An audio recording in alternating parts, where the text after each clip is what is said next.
Welcome to Staffworks Explained. If you are here for the first time, please consider subscribing to this channel. Also, hit the notification bell so that whenever I upload a new video, you are notified. In this video, we'll be talking about the Tanzania agricultural trade dispute with Malawi and South Africa. Here, we are going to examine the recent trade dispute between Tanzania, Malawi, and South Africa over agricultural imports, its causes rooted in protectionism as well as economic rivalry, and the severe impacts this has on regional trade as well as small traders, and the eventual lifting of the Tanzania import ban to allow diplomatic dialogue, highlighting the need for better conflict resolution to protect African free trade goals. As the world continues or anxiously watches the escalating trade wars between the United States and China, conflicts that threaten to trigger a global economic crisis, a quieter but no less significant trade conflict has been simmering closer home among members of South African Development Community (SADC). A trade war recently unfolded between Tanzania and Malawi as well as South Africa, posing serious risks not just to the countries involved but the broader ambition of African economic integration under the African Continental Free Trade Area (AfCFTA). The dispute erupted earlier this week when Tanzania, in a dramatic overnight move, imposed an immediate ban on all agricultural imports from Malawi and South Africa. This decisive action was direct response to higher restrictions by both countries. In March, Malawi had blocked the importation of Tanzania agricultural goods, including flour, rice, ginger, bananas, and maize, citing the need to protect its local farmers from being overwhelmed by cheaper and often higher quality Tanzanian product.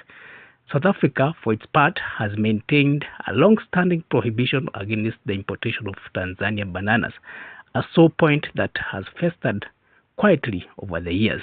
Tanzania Agriculture Minister Hussein Bashe defended the ban, stating that it was necessary to protect Tanzania traders and farmers from what he termed as unfair and harmful trade practices by neighboring countries.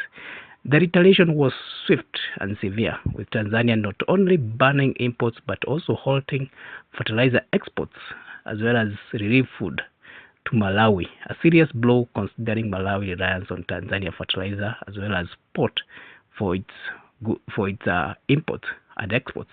However, the ban was, in a significant and welcome development late this week, Tanzania announced it was lifting the ban on agriculture imports from Malawi and South Africa.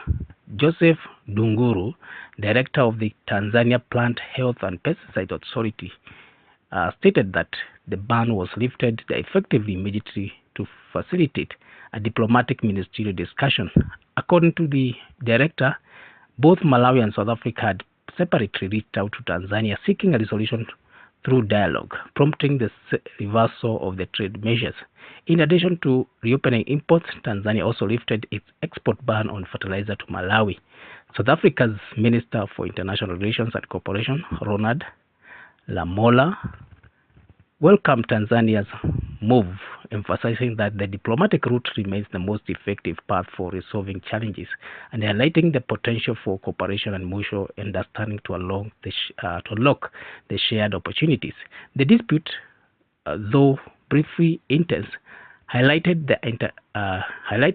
underlying tensions rooted in protectionism, economic rivalry, and political retaliation. Malawi's government insisted that its import restrictions were necessary to protect its struggling local farmers from cheaper foreign competition. South Africa continued refusal to accept Tanzania bananas has long been a point of resentment, particularly given the push across Africa to reduce trade barriers. At the heart of the tension lies deeper economic competition. Tanzania traders have been thriving in Malawi markets, with exports tripling between 2018 and 2023. Malawian consumers preferred Tanzania goods for its affordability and as well as superior quality, frustrating domestic producers who found it necessary and difficult to compete, feeling economically cornered and disrespected by these perceived injustices. Tanzania chose to retaliate harshly to protect its farmers and assert its economic sovereignty. The immediate consequences of the ban were stark. A border crossing like Kasumulu, a once bustling artery of commerce between Tanzania and Malawi, trucks laden with perishable goods ground to a halt. Small traders, many of them women, helplessly watched as their bananas, tomatoes, and maize rot under the scorching sun.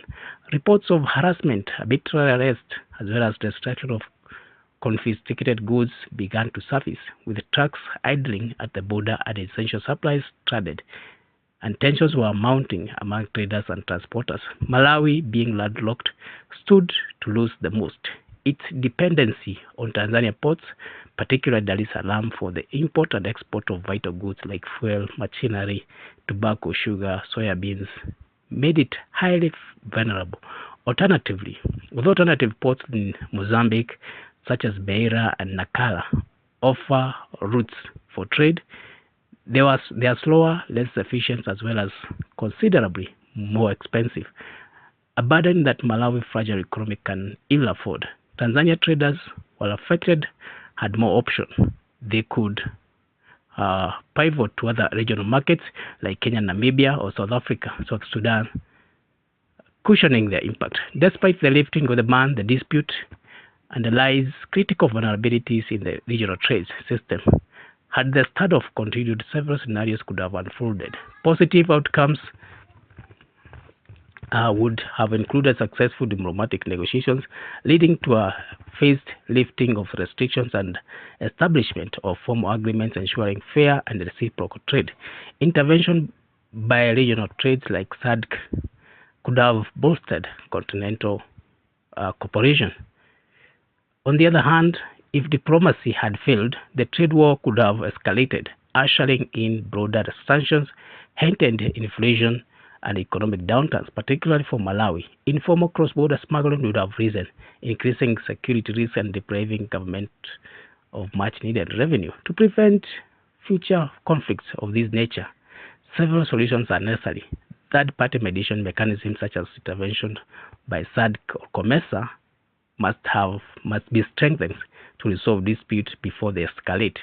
Compensation mechanism for traders affected by abrupt border closure should be established to protect vulnerable livelihoods.